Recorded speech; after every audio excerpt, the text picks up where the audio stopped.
Good afternoon and welcome to another edition of the SaskAgToday.com Roundtable.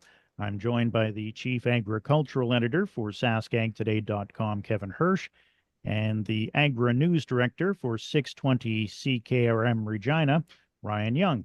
I'm your host, GX94 Yorkton Agriculture Director, Doug Falconer. And of course, it was a quiet week with New Year's Day right smack dab in the middle of the week. Ryan, you had a chance to catch up with Adam Picallo on grain prices, specifically canola and wheat. As always, we do on Friday, and wasn't really a whole lot going on overall in terms of any sort of factor swing, canola and wheat one way or the other. It was still kind of a feeling out process overall for the March ice futures canola contract and the March Minneapolis wheat contract. Still kind of some uncertainty for the year ahead, and especially with the Trump administration coming in later this month, that being one of the factors. But kind of overall, there really isn't a whole lot of news that kind of, again, swayed canola and wheat one way or the other. For canola, it was kind of up on the week by about a couple dollars a ton in early trading today, and March Minneapolis wheat was kind of on a similar trend as well. Not really a whole lot going on, like I said, in terms of actual news. He mentioned some weather concerns in Argentina, soybean prospects in Brazil not being great. Not a whole lot of news out of Russia and Ukraine when it comes to the wheat side either. So it's really kind of a wait and see approach as we head into the first full week of 2025. Kevin, what do you think of the prices? And I guess you did actually a story for us regarding highs and lows of many different commodities over the past year. But I guess maybe first of all, canola and wheat heading into the new year. Yeah, anybody's guess as to where those will go. Certainly not astoundingly good prices by any stretch of the imagination, but by the same token, canola and wheat, as far as farm gate prices, are not ending the year as low as they were at previous times during the year.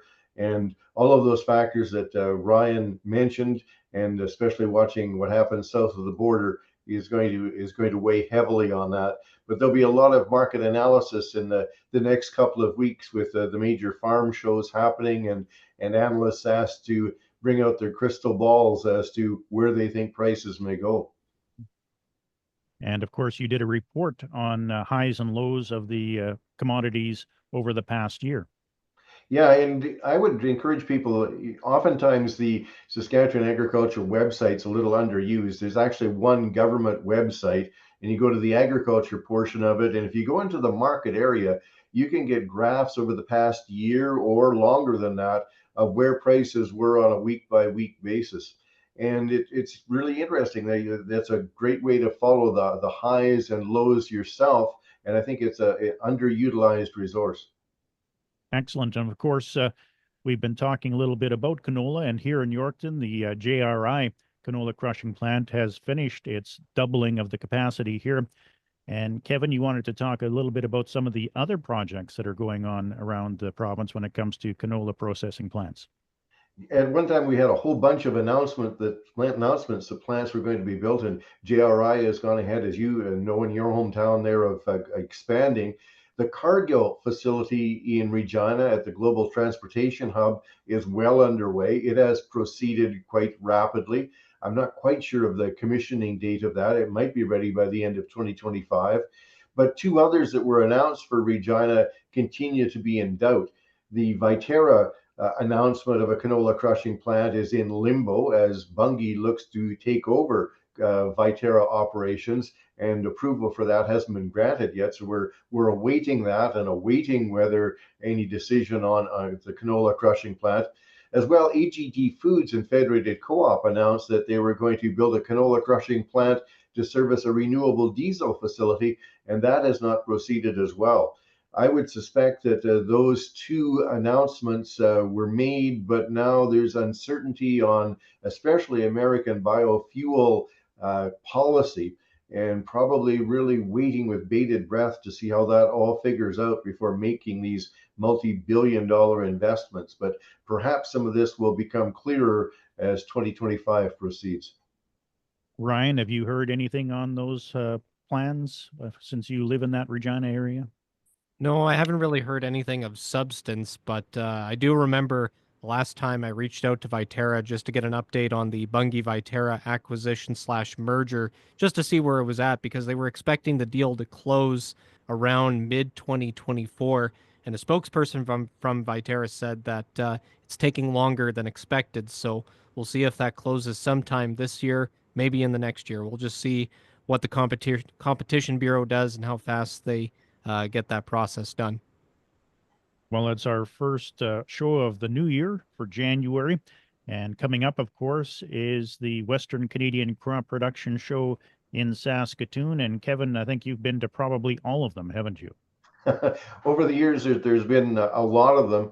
One different wrinkle this year is that the four of the major crop commissions, and that is Sask Wheat, Sask Oilseeds, which is the amalgamation of canola and flax, Sask Barley, and Sask Pulse Growers, are all getting together over 2 days. That's the first 2 days of the crop production show, actually, but they're at the Western Development Museum, and they'll have their annual meetings there, but they've also got a number of very good speakers. So they've expanded the program from last year when it was just back to back annual meetings. The request was we want a little more meat in this program.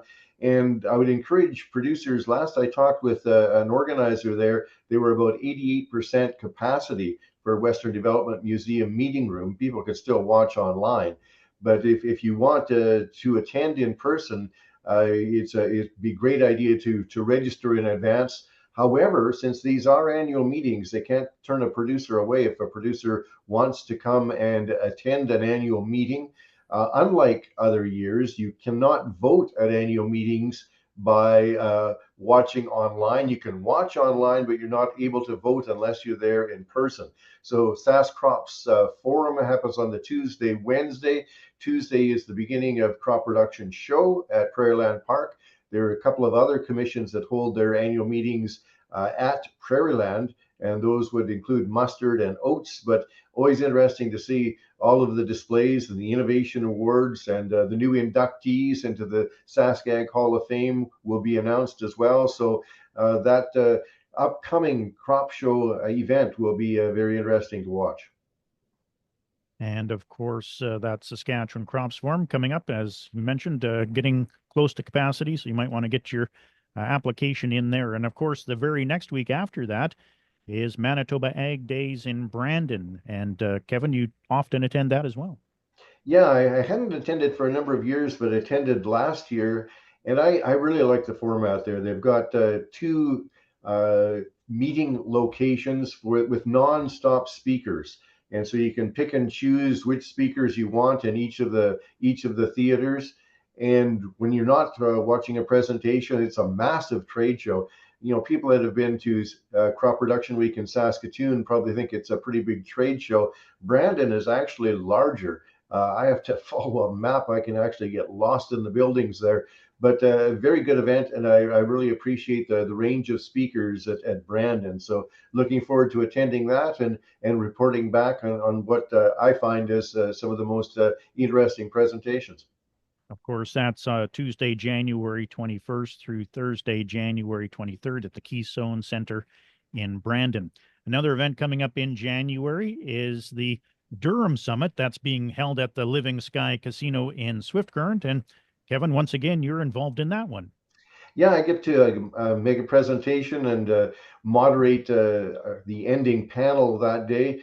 And this is really Durham is really a crop of southern Saskatchewan and southern Alberta, a crop that tends to be forgotten a little bit, but interesting dynamics, and always a great meeting. And they tend to jam pack that room at the casino. So that will be an event to watch as we get a little further into 2025. And of course, then into March, Ryan, will be the Canada's Farm Show in Regina. Their new dates. It used to be June.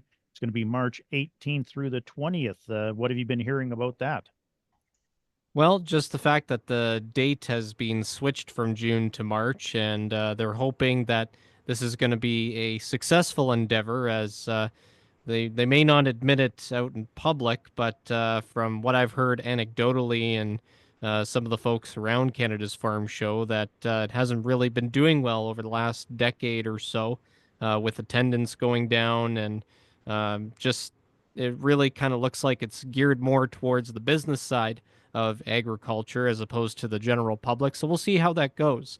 Um, it, with it being technically being held in June previously, that's right around the time when farmers are done seeding and they might want to take a break and go somewhere else or wherever else that you may do as a farmer when you're not out in the field checking your crops and all that. But they're hoping that with the switch to March, it's right before seeding time. So hopefully it's good timing to attract more people to come out, see the latest innovations in agriculture from a technical side, from an agribusiness side. So we'll see how that goes. I'm kind of in the camp where it's kind of I'm really in the doubtful camp as to whether it works, but on the other side, I'm really hoping that it works too for Canada's farm show's sake, because it's kind of one of those big events in Regina that's also kind of an economic driver as well.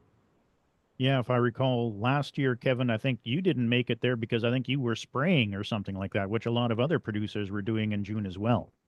That's the thing. Typically, seeding should be done, although I've seen years when it's barely been done by the time the June farm show rolls around. But it seems like the sprayer goes all season, whether it's a weed control or fungicide or whatever. Oftentimes, it hits around the same time that I want to be doing a first fungicide application on chickpeas. So it's always been problematic from a timing point of view. A busy time during the growing season like that. And it's also problematic when it was a lot of big equipment being brought into the heart of Regina, difficult, expensive, time consuming to do that. So a different focus and a show closer to spring and ahead of spring seeding, perhaps it will find a place. But as Ryan suggested, it will be a wait and see. Yeah, I think it'll help out attendance and hopefully it will. And so we can keep that show going. On that note, that'll do it for this week's edition of the SaskAgToday.com. On behalf of Chief Agricultural Editor for SaskAgToday.com, Kevin Hursh, and 620 CKRM Regina AgriNews Director Ryan Young, I'm GX94 Yorkton Agriculture Director Doug Falconer saying so long until next time.